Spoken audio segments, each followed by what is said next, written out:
Hey everyone, and welcome back to the Mystery Theory. Today's podcast episode, it is going to be, I don't want to say a little bit lighthearted, but maybe that's the right word to use. We are going to talk about a study that, maybe even a research that has been done, and that it has a lot to do with the reasons why criminals kill or commit the kind of crimes that I share here on my channel. And for some people, this is a very irritating kind of subject because there is no excuse to do something like that. But if we really think about it, we have to understand that in some cases, people do suffer from mental illnesses, and that sometimes, even though it's not an excuse, there is a reason that that person couldn't control himself or herself and committed these things. Again, not an excuse to just do it, or not something that it should be. You shouldn't be acquitted just because you didn't know what you were doing. But you know what I mean. It's just one of those things that it has been talked about in several studies. And today I'm going to talk to you some of the outrageous excuses that criminals have used in court, and their lawyers, with the excuse that it was just because they have to use every single resource that they have in order to try to help and their client, in this case criminals, that we know that there is enough evidence to convict them. So there's always something that they can do, that they can figure out, that they can try to come up with, lawyers. And today I'm going to share with you not only some weird excuses for killing, because most of them have to do with that, but also some of the real reasons in how some people is not treated properly when they have a mental illness and they commit a crime, and then how the people that are faking it sometimes get away with it. So this is just something that it should be interesting. Anyways, while I was doing the research, I was fascinated by it and I just couldn't stop. So I thought it might be something that we can add here as a reference for when I share with you other true crime cases. We can keep this in mind and know that throughout history, a lot of these excuses have been used, and in some cases even worked. So this, of course, opens, it's just normal, okay? It's just normal that once we know that somebody did it, and one of the cases that comes to my mind right now is the case of the Watts in Colorado, Shanann, the girls, and Chris.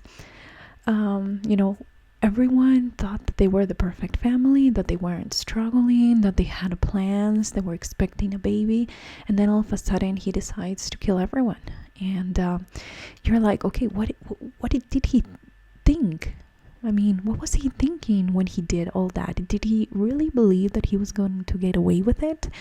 Did he really believe that he was going to get rid of the problem that he had with his family by just getting rid of them? And so people always wonder, in this case and in every other case that I've covered, why would they do it? Why would they take somebody else's life? And when you ask, sometimes you can have an answer. In some cases, and mostly psychopaths and sociopaths, which is something that I already share here in the podcast if you want to check it out. Just go back a little bit. I share with you guys the difference between a sociopath and a psychopath. And so when they are a sociopath or a psychopath, sometimes they just lie, but oftentimes, or most of the time, they just rather not say. and not give closure to the families, or sometimes they won't even say if they had more bodies or where the bodies are buried or at. And but it's one of those things. We are curious to know why would you do it? Why would Chris want do that to his family? Why the criminals do this? And what was the reason? Even though we might not be ready to understand, and we shouldn't, and we might not be ready to hear their reasons in their minds, and but I think it's something normal to know, or wanting to know what really made them do it. But as I said before, this is going to be a little bit of a mix between some ridiculous excuses that were given in court and people got acquitted, and some other ones that really have to do more with mental illness and how sometimes it's not taken seriously because all this argument, and because and also what happens when you are declared mental, that you have some kind of a mental disorder, and can you be cured so you can stand trial? Well, all those things is what I'm going to share with you in today's podcast. So if you are here for the first time, welcome. I hope that you enjoy this a little bit more lighthearted video, just because of some of the reasons. They're just I just like to believe that they wanted to make people laugh. But anyways, lawyers have been using these excuses for hundreds of years, and I'm going to share with you some of those very old cases, and actually the very first one that was here in the United States as well. Some of the most outrageous ones that I found, and I'm going to read them because I have a list, and I think that it's just so you have an idea the kind of excuses that have been used in court before. Number 1, I accidentally killed her while I was sleepwalking. Okay. Number 2, I suffered from affluenza, which is something that you get when you have too much money. Number 3, I was going crazy because I was PMSing. Number 4, I was high on junk food or sugar, and I did it. And the last one, caffeine intoxication. Yeah, I had to pause there. Most of the time, they're just justifying why they did it, but these are cases that actually happen, and that lawyers use this. And I'm going to go a little bit deeper into each one of these cases and excuses so you can see how they used it. Because if you just listen to the excuse, it really does sound outrageous, and I don't think that any lawyer in the right mind would use them, even to try to save their client. But just these excuses by themselves, they're pretty ridiculous. One of the very first cases was in 1859, when Congressman Daniel Sickles became the first person in the USA to use a temporary insanity defense. Now, I didn't go into much depth about each one of the cases, but the idea was that this congressman realized that his wife was being unfaithful.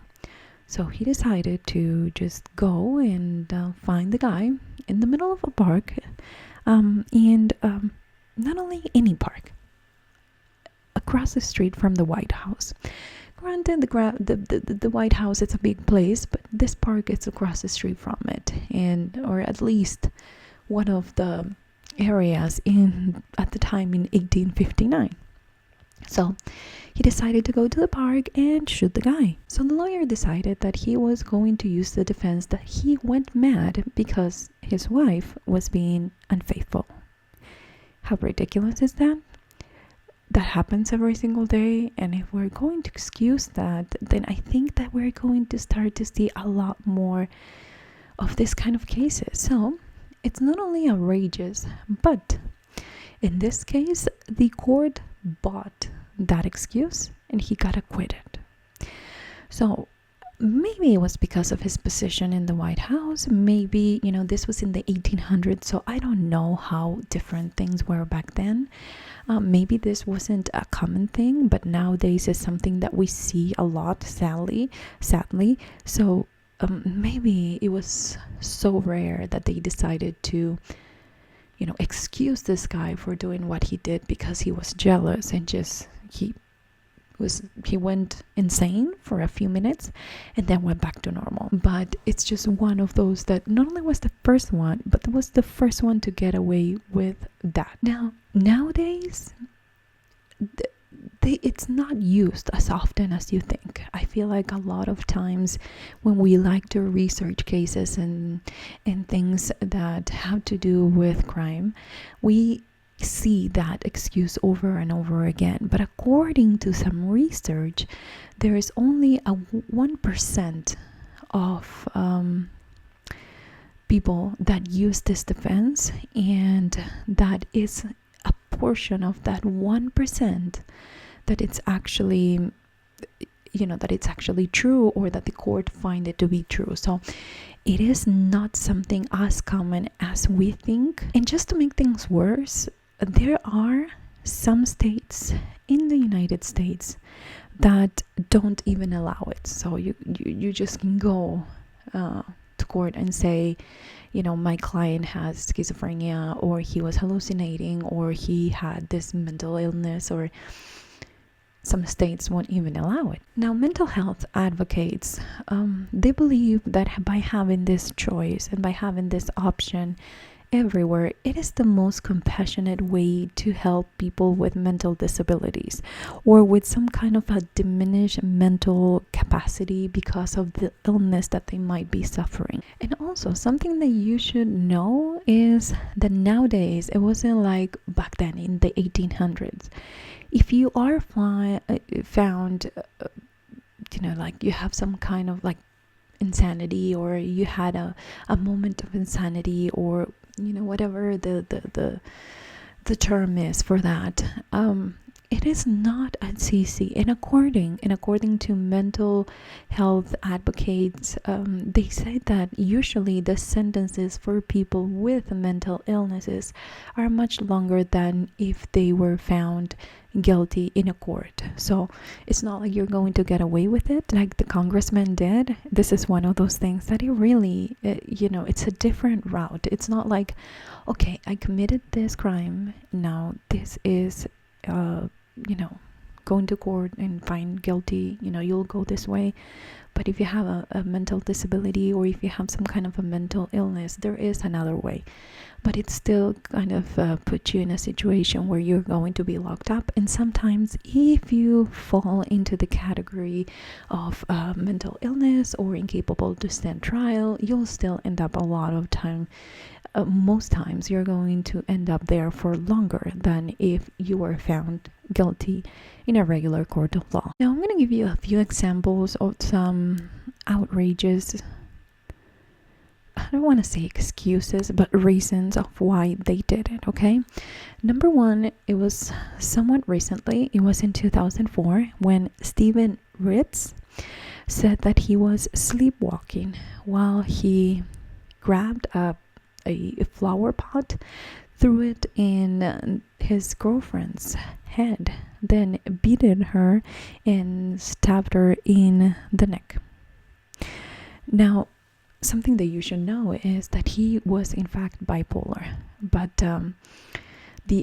the reason that he gave to his lawyer and to the court is that he just was sleepwalking, and so he ended up doing all that while he was sleepwalking. Now, he was found guilty in first-degree murder, and he is now spending 26 years in prison. I have to mention something. As ridiculous as this sound, I don't know. I wish I would have done a lot more research on this thing, because I sleepwalk. So this case, I am trying to make it funny because I'm hoping that nothing crazy can happen. But I'm going to tell you a few stories that I don't even remember.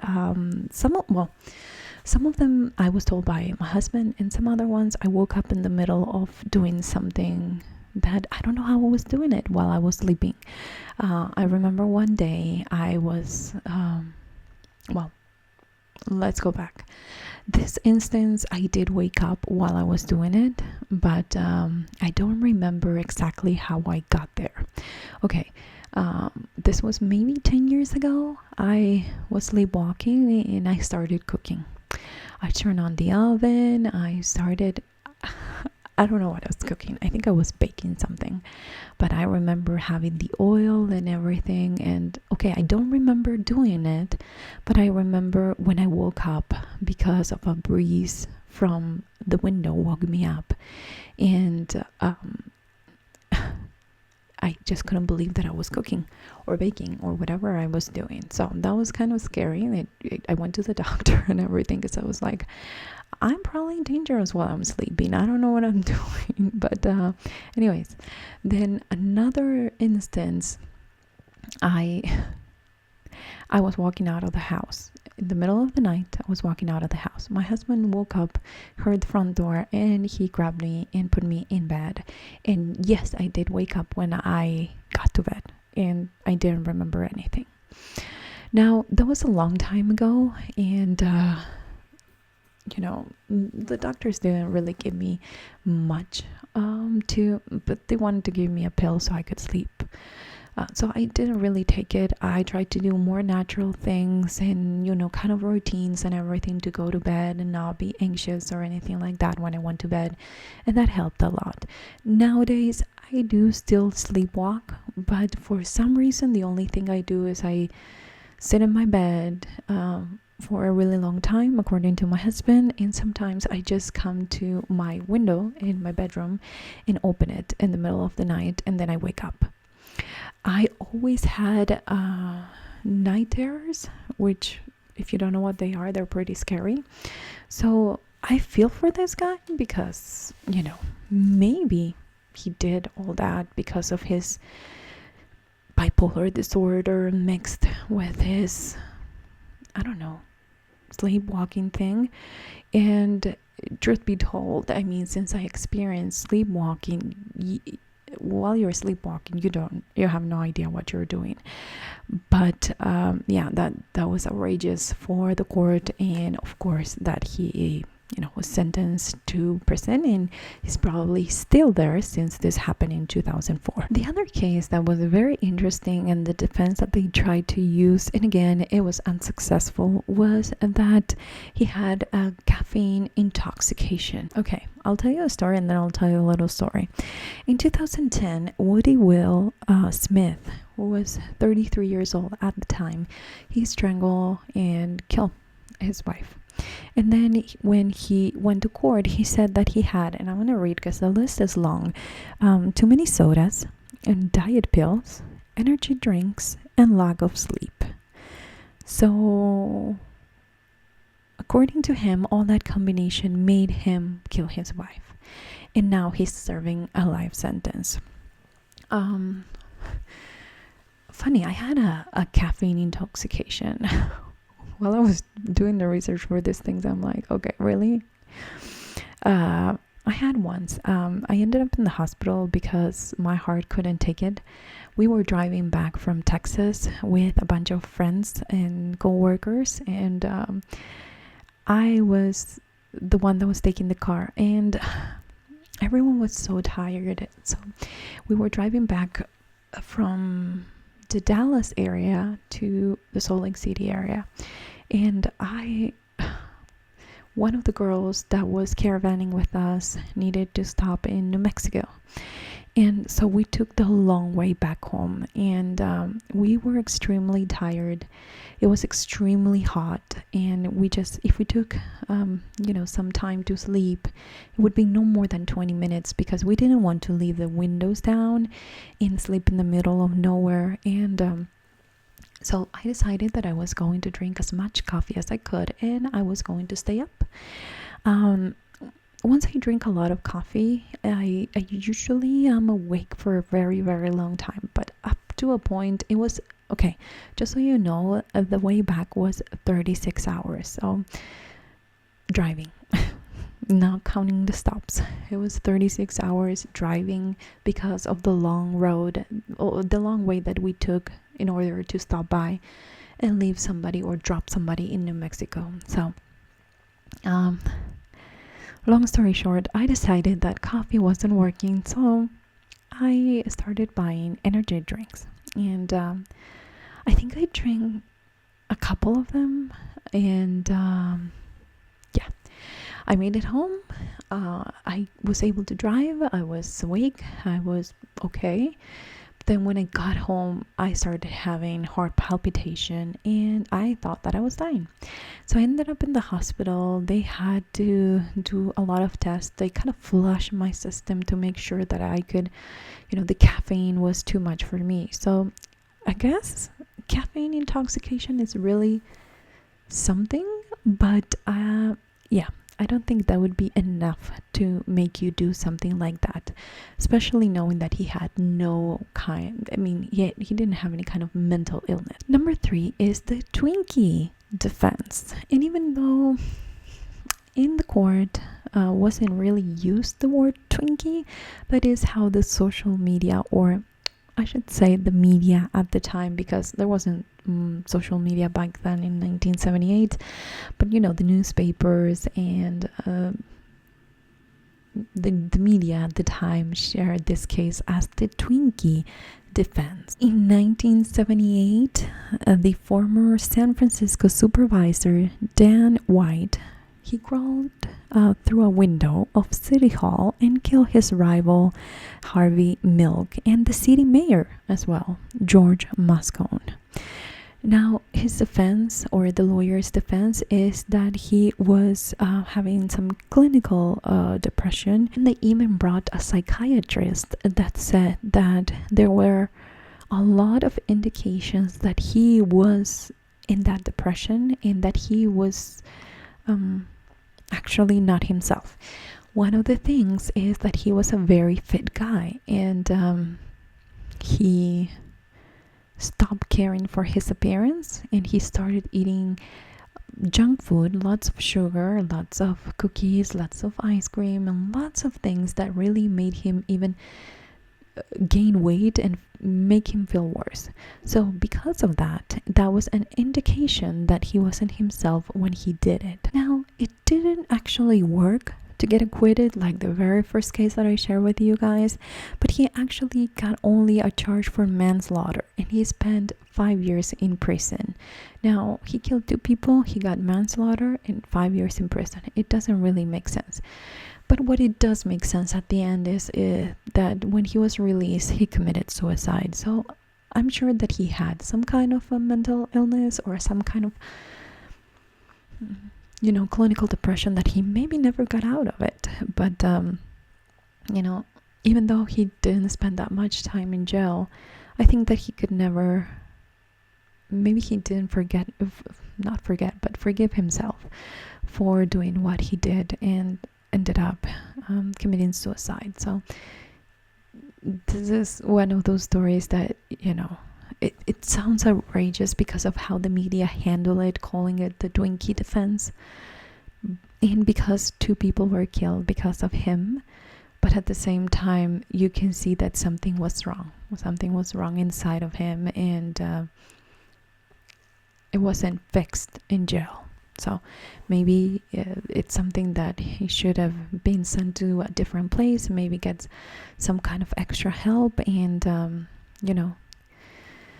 but it's I really find it the saddest case, the one that the media made it the kind of funny one by calling it the Twinkie defense. Now, there is a case that they claim that they cured the insanity that was that this person was found insane. Okay, so they cured him in order to have him stand trial for what he did. In 2011, I don't know if you remember, but this was a former community college student, and his name was Jared Loughner.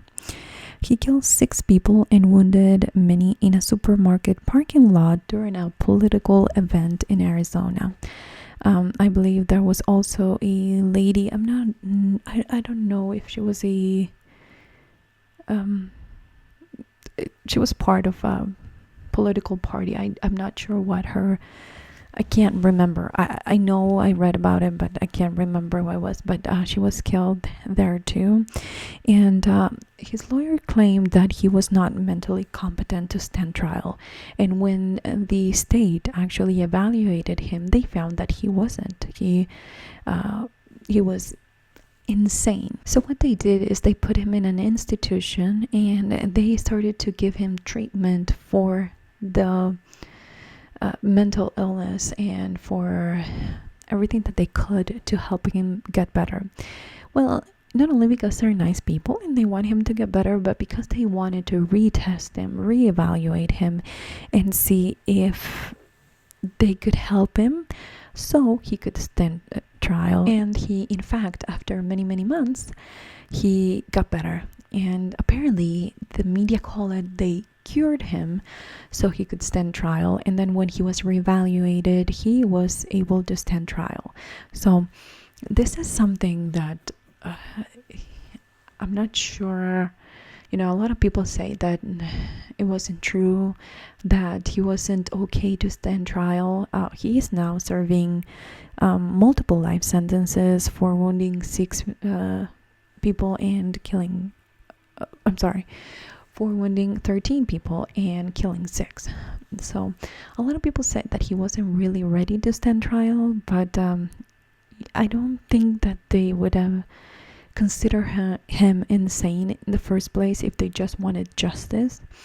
And so it's just part of the system. If you are in fact insane, what they call insane, then of course, depending on the mental illness or the sickness that you have, probably you will have a way to get better, and in some cases better enough to stand trial. So those are all the random cases that kind of stand out in history about the different, not only excuses but reasons and almost defense that they were being using, or that they've been using for hundreds of years.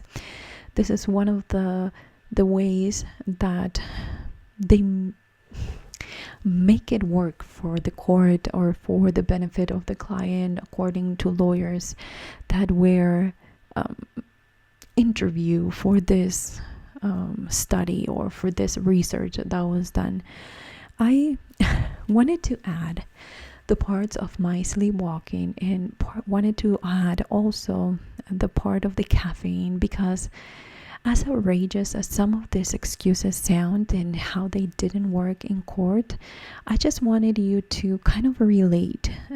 Sometimes we detach so much from people that do this kind of things, and I'm not saying that you or I or anybody is like them, but I'm just saying that sometimes it's better understanding for ourselves when we can compare ourselves or a situation that we maybe went through a long time ago, and how we didn't do what they did under those same circumstances, to give us not only perspective but also to kind of show that you do have a choice. You can be a sleepwalker for all your life and not commit a crime. You can be high on sugar your entire life and not commit a crime. But then for some people, that is the defense that they decided to use, and that they thought it would fit their case and it would fit the circumstances that they were going through. Now I understand that there is a lot of people with mental illness that have a different treatment and have a different this guy, the last one that I talk about, he's even smiling in the picture that was taken for when you go to jail. What's it called, the mugshot or whatever. But just put it as a perspective. You don't have to be a sleepwalker to commit a crime. You don't have to have a mental illness to commit a crime. You don't have to be high on sugar or caffeine. All I'm trying to do with this video is share with you that it comes down to your personal choice and what you do. Because yes, there are some things that we cannot control, like sleepwalking, or those are maybe a mental illness. Those are things that we cannot control, that when they happen, but they're not going to go into a crime.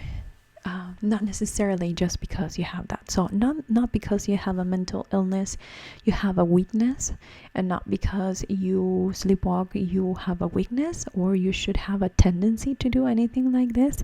And that is something that I want to point out, because I don't want people to listen to this podcast and then start to find signs of something. No.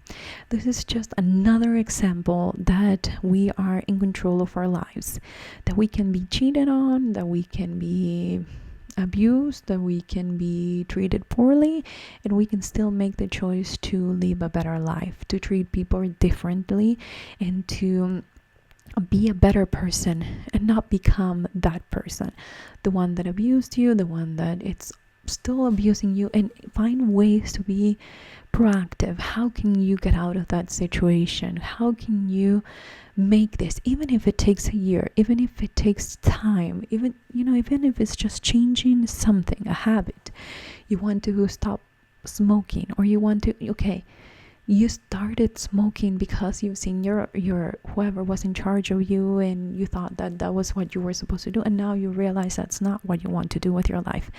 There is always a way out, and there is always an excuse to stay and stick to it. So you just have to make the decision to change and do something completely different and move away from the things that hurt you, or you can decide to stay there, play the victim, and just stick to it. Continue to live that lifestyle that you're not happy with, but you are not willing to change. So I know that this video had its ups and downs in podcast. If you're listening this through iTunes or your Google Play, or whatever app that you're using for listening to the podcast, but I feel like everything is a matter of perspective, and if we detach ourselves, these things sound very outrageous and stupid, and I don't know, but if you try to put yourself in that situation, you will see things differently, and you'll realize that not because they have a mental illness they have to commit these crimes, and not because they have something as an excuse it means that they should be not guilty for what they did. If they have a mental illness, they do need help, and help takes time. And if they don't, then they have to pay for it. Those are the consequences that we all experience if we make a good choice or if we make a bad choice. So thank you so much for tuning in today. I appreciate you taking the time to listen to this kind of interesting and different podcast for you today, that I hope that it will give us perspective for the future true crime cases and the reasons why sometimes criminals give or use in court. See you soon, guys. Bye.